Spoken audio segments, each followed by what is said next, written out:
Loving redemptively means that Jeremiah 1:12 says that God watches over His word to perform it or to fulfill it. Because God loves us redemptively, when He gives us His word, He redeems His word, or He fulfills it, or He keeps it. When you give your word to somebody, you are giving them the character behind the word. Trust is extended only to the limit of truth and no more. And when you keep telling your wife you're going to do something and never do it, you teach her not to trust you. Turn to the guy on the other side, say, this is really good for you today.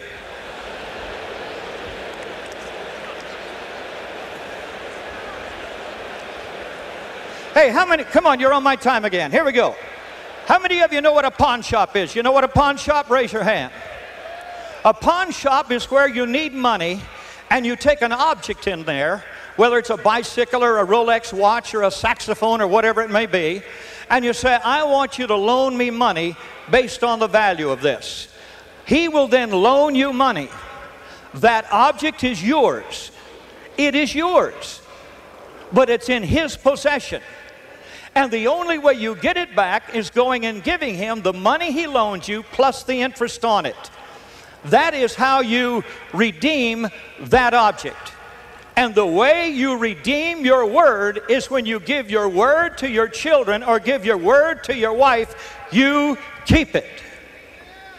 When you tell your son or your daughter you're going to do something and you don't do it, and you tell them you're going to do something and don't do it, every time you give them your word, it is yours, but it's in their custody. And as long as you don't perform it or you don't redeem it by keeping it, they're going to eventually have custody of so much of your word, they don't even want to listen to you anymore. Every time you give your word, you have to redeem it if you're going to love redemptively. Sometimes children don't know the difference between a broken promise and a lie. Proposition number 3. It's not the father's responsibility to make all his children's decisions, but it is his responsibility to let his children see him make his. Remember, children may not always listen to you, but they will always imitate you. The best teaching that you can give to your children is the example of how you make your choices.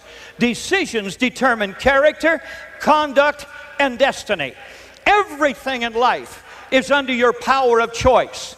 But once you make the choice, you become the servant to the choice. And if you don't teach your children how to make wrong choices, and they make wrong choices, they will become the servant to it. If you don't teach them the difference between cocaine and cocoa in the cupboard, then they're going to make a wrong choice and they'll become the servant to it, and then you're going to try to correct what you didn't teach correctly in the first place. So it's vital that we recognize it's not our responsibilities as fathers to make all our children's decisions, but to let them see his, let them see us make ours. Proposition number 4. It is the father's responsibility in the home to give his family, and specifically and particularly his children, 4 things: intimacy, discipline, love, and value. Years ago, when I served on Governor Reagan's Commission for Children and Youth in the state of California, there was what we called the hippie generation that rose. As part of our assignment as a committee on children and youth, we had to survey the rehab units and survey the various institutions that were trying to bring these youth from out of that counterculture drug situation and to set them right and rehabilitate them. And we found that in every situation, the rehab unit that most nearly approximated the family environment was successful or had the highest rate of success. Those that didn't had the lowest. Now, there are 4 things that every rehab unit, every father, there are 4 things every father must provide his children: Intimacy, discipline, love, and value. Say it with me. Intimacy, discipline, love, and value. Say it again. Intimacy, discipline, love, and value. 4 things. We are sitting in the area where the riots occurred in Los Angeles a few years back. We're sitting right smack dab in the middle of that whole situation. And we then realized, as they showed it on television all around the world, the gang members and those gang people who were leading the riot, who were leading the riots. Today on television, you hear that the gangs are becoming a severe problem in the city of Los Angeles.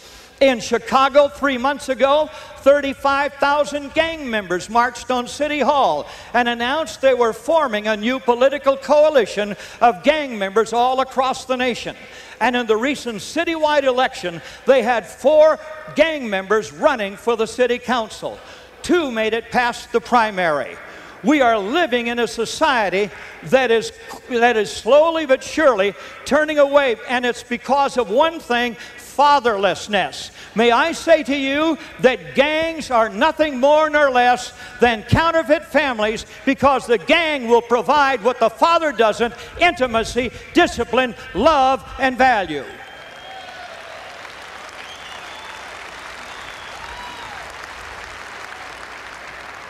What are 4 things do cults provide? Say it with me. Intimacy, discipline, love, and value.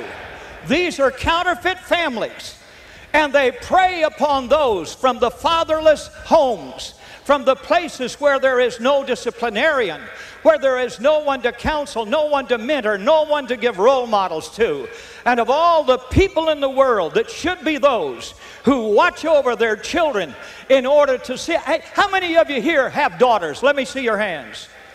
Isn't it true that you guys, listen to me, isn't it true that every one of you is concerned and you watch over your daughter to make sure she doesn't go out with a guy like you used to be?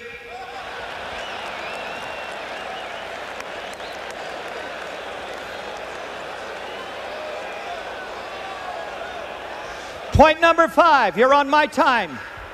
Point number 5.